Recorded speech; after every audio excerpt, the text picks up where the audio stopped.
Monday, Parshas Tevulim, Chufches Tammuz Tuvshim Pai Vuf, Koyach Tammuz, July 13th, 2026. My name is Gershy Schwarcz, and I'm your host with the news of the last, 72 hours on Edge.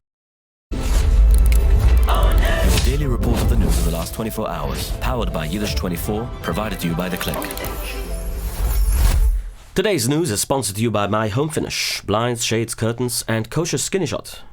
Kosher Skinny Shot, we will upload an episode where I interviewed the representative of Kosher Skinny Shot to give you a little bit more information. I know a lot of you have emailed me questions and difficult questions that I couldn't answer myself. Obviously, only a doctor can. But I did bring up the representative himself to answer all the hardcore questions that people have asked me, like very, very hard questions. Okay, halo to high-functioning water, electrolytes and all the benefits. We'll talk about it more. And now the Business Sync Workshop. Something I myself have signed up for. I'll talk about it soon. Life-changing. The son of the new Ayatollah of Iran is promising revenge from his hiding place, and Trump is promising 1,000 missiles if he tries. And the sudden death of Senator Lindsey Graham. The medical examiner has now answered the rumors flying around about how he died. And no, it wasn't Iran, even though they say that it was them. The United States has launched more attacks against Iran today. President Trump found out about an active assassination plot against him and took it to Truth Social like he always does. We will talk about it more, and a big war has started, well, in the tech world after Apple sued OpenAI, and another war started on another front in the Middle East. We'll talk about it soon. The full reports are coming up next. Stay with us. But before we do this, are you a business owner? Well, your business mind deserves an update. Reframe the way you think, work, and grow, like a software update for your business brain. Think about it. Join this year's Business Sync Workshop starting the 7th cycle already. It's in Yiddish.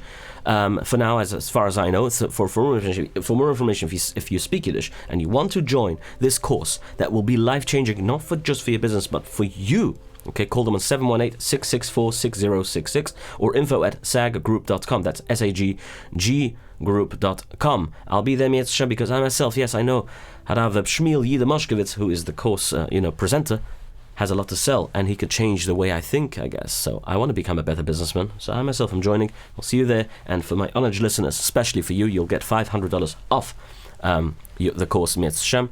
And yes, see you there, Mr. Shem. Okay, let's continue to the news. The Houthis and Saudis. Do you remember the story we told you on Friday? Just blew up, literally. Saudi-backed forces bombed the runway at Sana's airport, the top, one of the top airports in Yemen. Next to the Houthis, where the Houthis use a lot. They stop an Iranian plane from landing, reportedly carrying a delegation that was coming from Khamenei's funeral. The Houthis answered with a ballistic missile and drones at Saudi Arabia's Abba airport. Yemeni reports says 6 missiles. Now Saudi defenses shot them down. And the Houthis declared their truce with Saudi Arabia is officially over. With a senior Houthi official putting it this way, they opened the gates of hell upon themselves.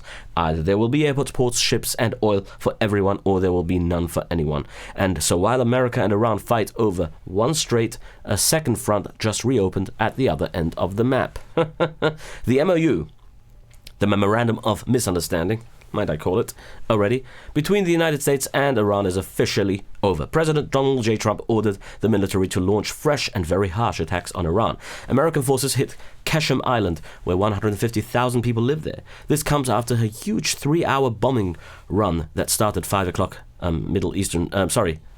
Eastern Time, New York Eastern Time, on July 12th, yesterday. Altogether, over the weekend, American forces hit about 140 Iranian military targets, and overnight, another wave hit many, many more. Dozens more, I might I say. Using stealth fighter jets, Navy ships, and drones, the U.S. targeted Iranian air defense systems, coastal radars, missile stations, and boats. American forces attacked the entire coast, hitting Bandar Abbas at least 15 times.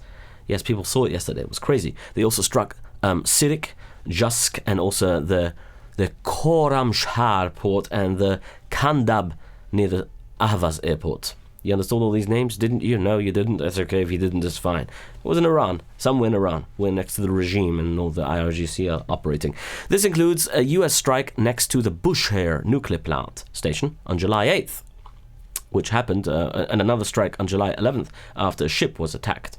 Well, they attacked a whole factory of over 500 ballistic missiles in that storage unit. In response, the Islamic Revolutionary Guard Corps launched at least 6 short-range ballistic missiles from Bushehr province. They haven't got any ballistic missiles anymore, I guess. Maybe they do, I don't know, because they haven't shot any so far. They targeted the US Navy 5th Fleet headquarters in Bahrain. They also fired 2 missiles at the Muwafaq Salti airbase, which is in Jordan, and 3 ballistic missiles into a port in Kuwait. And that was only the first round. In the newest wave, Iran hit 6 countries in one night. Missiles at the Prince Hassan airbase, which is in Jordan, explosive drones at the Patriot battery and an ammunition depot in Kuwait, sirens and shelters in Bahrain, and even actual sirens, and even Oman, a country that almost never gets touched. Just hours after Oman hosted Iran's own foreign minister, Oman summoned Iran's ambassador in protest. Tehran announced that it has closed the Strait of Hormuz, but the United States claims it remains open. Not only it remains open, it actually belongs to the United States now. But the numbers tell a real story. Only 14 ships crossed the strait on Sunday, and half of those were Iran's own, and the lowest day since the middle of June. This morning Trump made it official. He says America is not just keeping the strait open, it is keeping the strait. The strait is open, and he says, with or without Iran, the naval blockade is back on. He's calling it the Iranian blockade because it only stops Iran's ships. Everyone else sails free. And from now on, America is, in his words, the guardian of the Hormuz Strait, and the guardian gets paid 20% on all cargo shipped through. As he put it, as a matter of fairness. 20% on a fifth of the world's oil. That's a lot of money. And the Navy made it official in writing. Enforcement of a naval blockade of all Iranian ports and Iranian coastal areas begins tomorrow at 4 p.m. Eastern Time. Yes. The order covers Iran's entire coastline, every port, every oil terminal, no matter what flag a ship is flying. Neutral ships got a warning. Leave the blockade zone before enforcement begins. Humanitarian shipments will be allowed through, but only after inspection. And Iran's foreign minister answered Trump with pure chutzpah, mocking him word for word, his post. President of the United States is absolutely right. Whoever provides secure and safe passage of commercial vessels through the Strait of Hormuz should be compensated for this service. Iran has always been the guardian of the strait and will remain so forever. 20% is of course too much. We will be fair. And Iran's military command warned the Gulf countries, Saudi Arabia, the Emirates, and all of them, that any cooperation with American blockade will be treated as, quote, an act of war. So every country on that coastline now has to choose a side. And the deadline is tomorrow afternoon. Trump's answer to all of it, we're taking over the strait. They've got nothing. The growing fight is hurting the global economy. Brent crude oil prices obviously jumped down now since... jumped up 4%, and the world stock market fell a little. Now, but on Truth Social, Trump was positive yesterday, and he said that the prices are coming down along with the lowering of oil and gas and here in America on the home front, and has resulted in his latest approval rating of 59%. But that was before today. The moment he announced this blockade, oil shot up 7%, the biggest one-day jump since April. On Friday, communication between the two sides still continued behind the scenes. Iran privately admitted the Trump's team that the shooting at ships in the Strait of Hormuz was a mistake. But then, new details came out about an Iranian plot to kill Trump while he was in Turkey for a diplomatic meeting. Newly released intelligence shows another foreign country's spy agency actually spotted Iran preparing for the attempt first, which is what caused the American response. Before Trump posted on Truth Social, quote, 1,000 missiles are locked and loaded and aimed at the Islamic Republic of Iran, with thousands of more to immediately follow should the Iranian government act on its threat, pronounced in many corners of the globe, to assassinate or attempt to assassinate the sitting president of the United States of America, in this case, me, he says. Orders have already been given, and the US military is ready, willing, and able for a 1-year period of time, subject to extension, to completely decimate, to destroy all areas of Iran. Praise be to Allah, he ends. Mushtaba Khamenei, the new supreme leader, the man who hasn't been seen once since February, obviously, who skipped his own father's funeral, and his wife's, might I add, finally broke a silence this weekend, in writing though. You got excited there, right? In his words, he says, "We pledge to avenge your pure blood and the blood of all the martyrs of these 2 wars by taking revenge against the criminal, disgraceful murderers." Iranian Foreign Ministry spokesperson Ismail Baghehi said that their memorandum of understanding has, quote, entered a crisis stage. He also said that since Oman received, quote, overt and covert pressure from the US. Iran has not reached an agreement with them about the Strait of Hormuz. As for Israel, their top officials do not believe that Iran will attack them directly right now. They're afraid to. They discussed this at a high-level security meeting and decided that Tehran will avoid striking Israeli targets for now. They have another cabinet meeting happening right now, by the way. Still, Israeli Ambassador Leiter says that Israel is ready to join the America's military campaign against Iran if asked, regarding, well, if either America asks them or Iran asks them. So, in other words, yeah.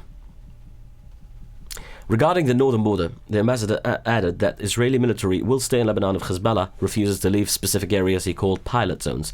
These areas that the Lebanese government has managed to take from Hezbollah terrorists. As a result, Israeli soldiers are expected to withdraw from them. The withdrawal is moving forward according to the June 26 peace plan between Iran and the US. Between Lebanon and the US and obviously Israel. Iran is running a large automated bot campaign targeting Jewish survivors of the Nova Festival massacre online. The ongoing operation uses a network of fake accounts to target survivors with severe abuse and propaganda videos. Social media platforms are currently failing to stop this harassment. I want to talk to you about something interesting. I met a very Kosher man who recently came visiting from Eretz Yisrael, from the Belzer Chassidus. He works with a huge organization, Tzohar, run by the Belzer Chassidus, the Belzer Rov. The Belzer Rov is a big advocate of Kiruv, obviously, for years already. But in this case, he told me about things that him and his wife did, countless of Shabbosim. They've gone to these hotels in the Tzafon of Israel, and they've gathered in families who were actually evacuated from the kibbutzim near the border there, where the massacre happened on Simchas Torah. And so many families, he says hundreds, have started putting on tefillin every single day, keeping Shabbos every single day. The movement, the mass movement of Machzor B'Tshuva that they're doing is amazing, and they need funds for it. So, if anyone wants to reach out to me on 845-671-1775, press 5, and leave me a message, tell me that you would like to help and donate to Tzohar, to this particular group of Tzohar, that will be amazing. Let me know, and you can mention that you heard this on Edge. If you reach out to me on the number 845-671-1775, press 5. I want to partner with them and try to raise the necessary funds to bring more and more Jewish life back again. And it's unbelievable to see. It's heartwarming to see this. Let's talk about your water. You need to drink water so that you can function better, okay? And besides, it's time to upgrade to Halo 2. Why? Because Halo 2 is not just regular water. It's alkaline water with a pH of 9+, which means that your body can absorb the hydration much better, properly. Being well hydrated keeps you sharp, focused, and completely energized no matter how busy your schedule gets. Grab your Halo 2 now, available in all the stores around you. Okay, Iraq launched major raids overnight across Baghdad, including inside the highly secured Green Zone. And tanks and armored vehicles were brought in. Authorities arrested dozens of politicians and government officials for corruption. Investigations found millions of dollars in cash, gold, and also property during the sweeps. Former Sunni lawmaker Tala al-Zubi is among those arrested. He's a major terrorist. The crackdown comes after confessions from the former deputy oil minister Adnan al-Jumaili. Iraq's new prime minister Ali al-Zaidi is visiting the United States now. He's in Washington to visit and to meet with Trump, obviously. Let's talk about him. So basically, he is leading this operation. Gunfire was heard during the parts of the raid. Officials say this is a targeted anti-corruption campaign, not a wider move against the entire parliament.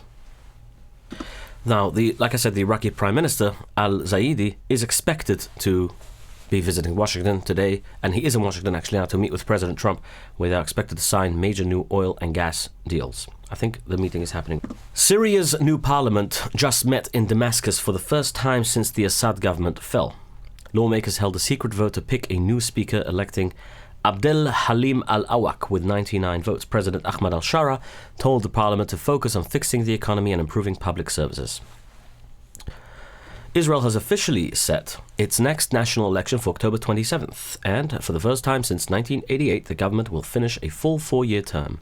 Usually, the government falls apart early and forces a new vote, but Knesset legal advisor Sagit Afik confirmed the schedule on Sunday. Prime Minister Benjamin Netanyahu has already confirmed that he will run again.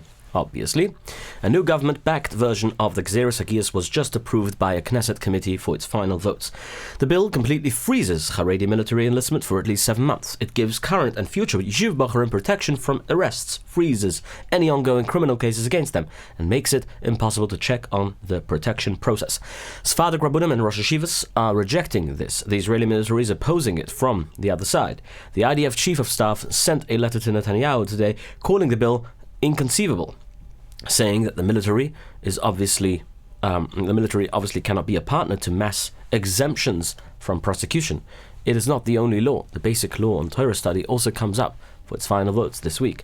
1 week, 2 laws, and the Knesset closes down. The leaders published a warning that the bill gives the government direct control over the Torah world. At the same time, the pressure over the Gzeras Hagias is growing. A new poll shows nearly half of all Israelis support strict penalties to push Bochurim right into the military. Having quality furnishing is an investment, and it's one that pays us off every single day when you walk into a beautifully finished room, might I say. It's never finished without shades, you come into new houses, new offices, and there's no shades, you know what you need to do.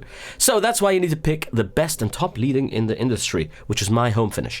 My HomeFinish literally makes your home finished, nice and clean. High Mashiach, 100%. Service you.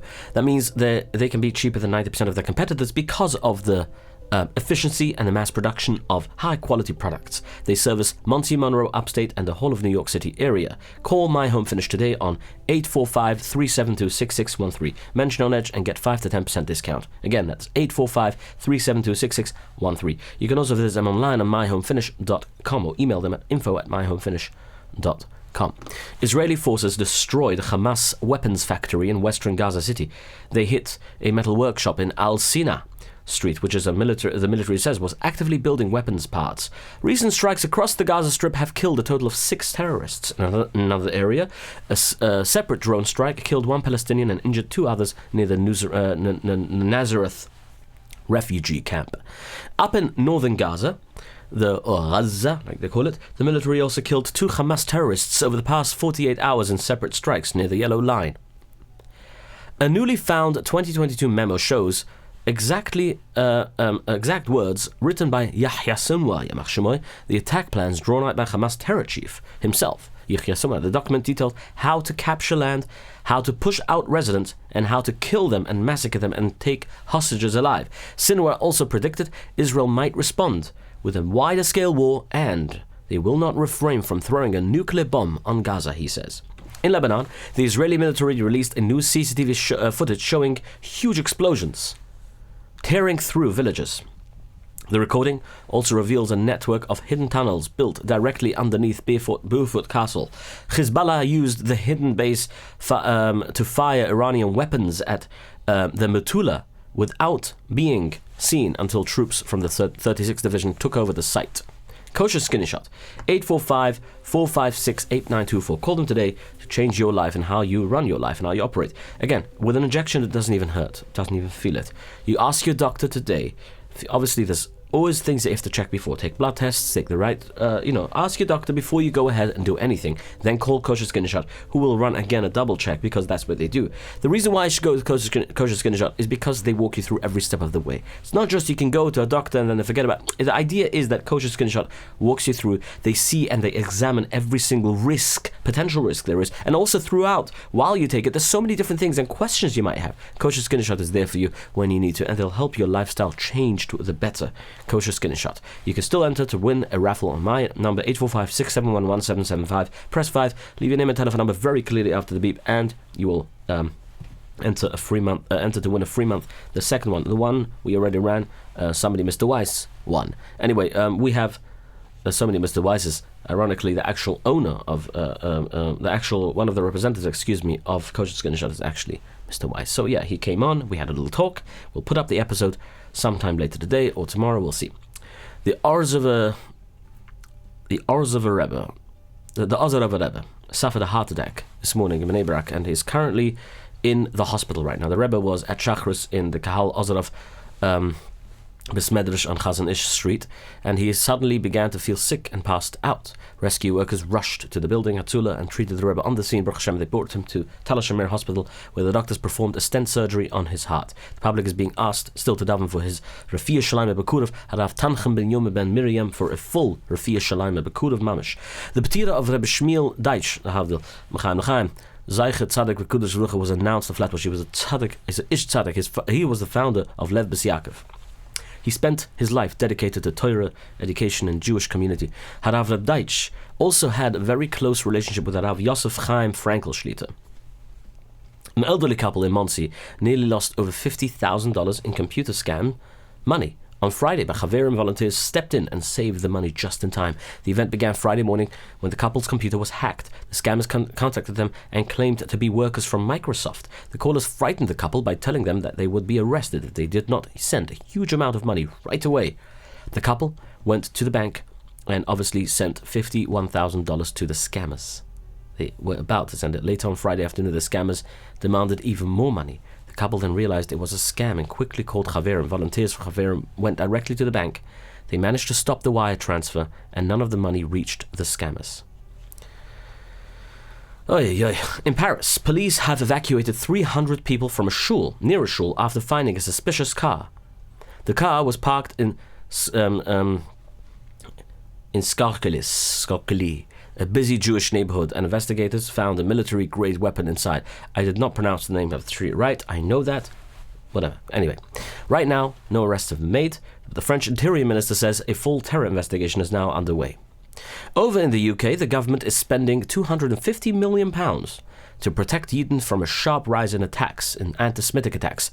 Prime Minister Keir Starmer says the money will put 500 extra police officers directly into Jewish neighborhoods in England and Wales over the next 3 years. Why Wales? Because people go there for summer holidays. At the same time, foreign groups linked to Iran are helping pay for pro-Palestine protests across Britain. The UK's former extremist advisor, Lord Wanley, presented new data tracking the foreign money. Just recently, those activists hung a giant Palestinian flag right off London's Tower Bridge.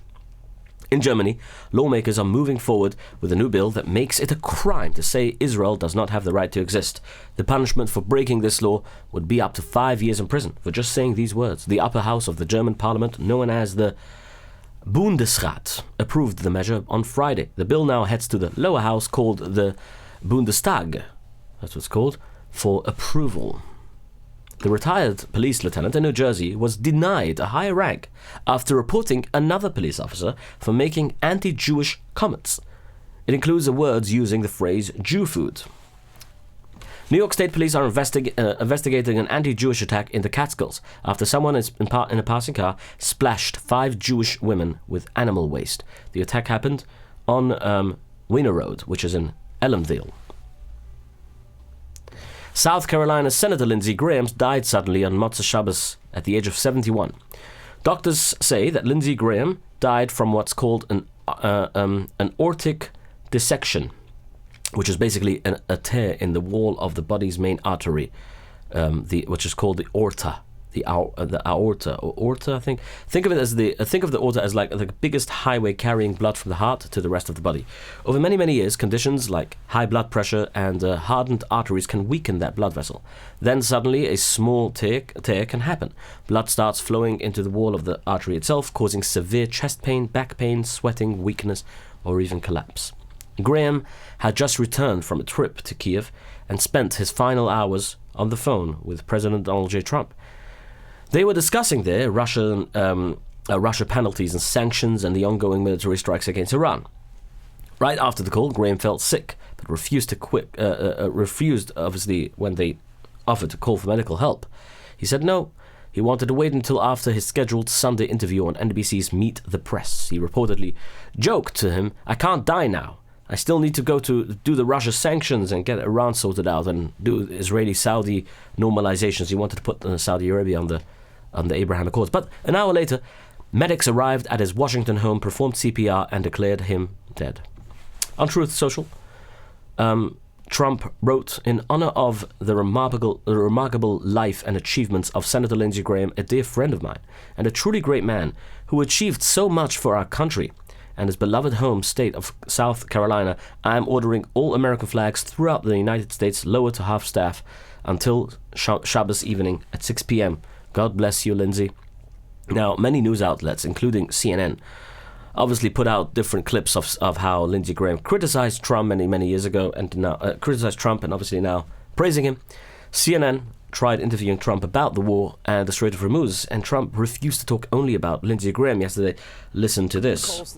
Well, I don't want to, out of respect for Lindsey, I'm not talking about that. We hit him very hard last night, so I don't want to talk. In other words, he didn't want to talk about anything about Lindsey Graham. Graham's sudden death messes up major Middle East plans and threatens the Republican Party's majority lead in Congress. President Trump has recommended Lindsey Graham's sister, Darlene Graham, to serve as the remainder of the late Republican senator's term, which ends in early January. South Carolina's Governor, Henry McMaster, will announce later today and appoint a temporary replacement. An election will be held next month to pick a candidate for the November ballot, with conservative Nancy Mace already thinking about a run for the seat. And indeed so, he has announced that his sister, Lindsey Graham's sister, will be sitting in a seat until obviously August, where there'll be a primary to see who, until obviously January, but until August, where there'll be a primary between her and the obvious Nancy Mace, probably, who is thinking of running for the seat, to see who's going to be the final Republican running for the seat in November for the midterm elections. After 28 days of silence, 84-year-old Senator Mitch McConnell finally gave a health update. His office released a picture of him recovering in bed, holding today's Washington Post.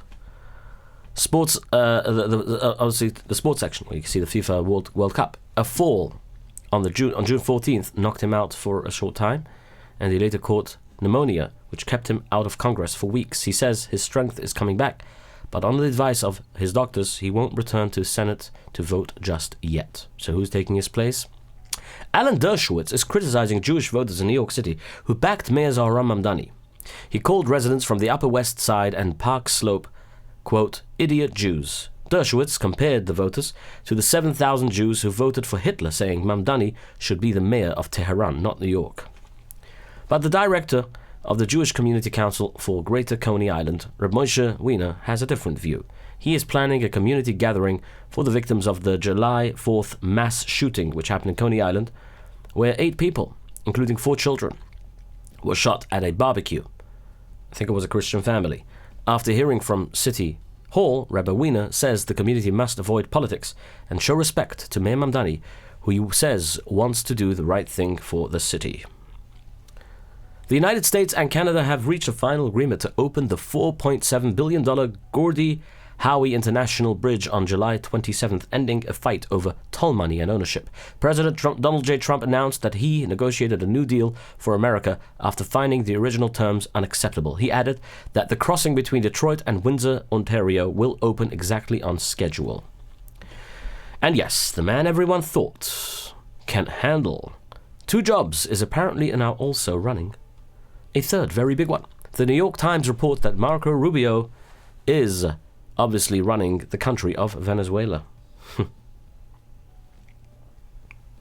Dozens of reports stated he is doing this without ever traveling there. He is managing the government in Caracas and controlling the country's money and its natural resources. He has now been described as a viceroy, which means, or a viceroy, which means someone who rules a country from the outside. I don't think I've heard that term before. Yeah, viceroy. Anyway, the temporary president of Venezuela allows this setup and lets Rubio make the decisions. Can you imagine that? Yes, I can imagine that, obviously. Apple is suing OpenAI. Do you know that Apple Siri works on OpenAI? It works on ChatGPT. If you didn't know this now, then now you know. Apple is suing OpenAI for stealing trade secrets to build new physical hardware devices. The lawsuit claims a former Apple manager, Tang Tan, who now runs OpenAI's hardware division, used their hiring process to do this. Apple says Tan told job applicants to bring actual Apple parts like batteries and logic boards to their interviews. Tan also kept Apple's company laptops and used a bug to illegally download secret files from Apple's network. OpenAI released a statement denying any interest in other companies' trade secrets. The illegal fight makes it hard for an existing deal that puts OpenAI's ChatGPT program inside iPhones right now. Shawarma Delight obviously has no problem with anyone. You know why? Because they just make good shawarma. They don't care. I've tasted yesterday's shawarma. I met Mendy, with Mendy. Have you ever heard of him? Mendy Ungar. What a great guy he is. Anyway, Shawarma Delight is a great place. A great place for your shawarma. Bring your kids for free ices. A free can of soda if you mention on Edge. And on your way to the country, stop by for Mincha Marav on Thursday. Well, this Thursday, it's going to be in 9 days. Wednesday is already Rosh Chodesh. So you probably won't be able to do that, but you'll be able to come for Mincha Marav. There'll be Harav stuff there, and milky things. I don't think Shawarma Delight is open throughout the 9 days because of its meaty status, but they will be open right until, and obviously right after, Tisha B'Av next week. So, Shawarma Delight, which is a great, great sponsor. YS Capital Group. For all your needs and services if you want to borrow money. 718-831-2168. Not just for anything, but borrow money for your investment real estate. Arrive Express now also have 845-622-1111. 845-254-1111. Rive, which is a new application you can download. RYVE. It's a great application to get. It's like an Uber, but you can there have the free and the liberty of choosing whoever you want as a driver. It's a very easy app to use, Rive. The RYEV, a new technology, and it has a camera. You can actually look from your application, look directly into the car and watch the car driver and the ride and the passenger inside the car. And Protobyte for your software and development services. 347-354-1237. Again, the number is 347-354-1237, protobyte-byte.com. My friends, this is now for the latest news report over the past 72 hours. And one more thing for this week. Wednesday, like I said, is Rosh Chodesh. Yeah, that's Tuesday, tomorrow night. The 9 days begins. So prepare, make all your preparations that you need to do. Learn the halachas if you need to. Have a great day. See the tovus. And hopefully the 9 days will be turned into Yemai Simcha V'Susan. Mashiach will be here already. Your daily report of the news of the last 24 hours. Powered by Yiddish 24. Provided to you by The Click.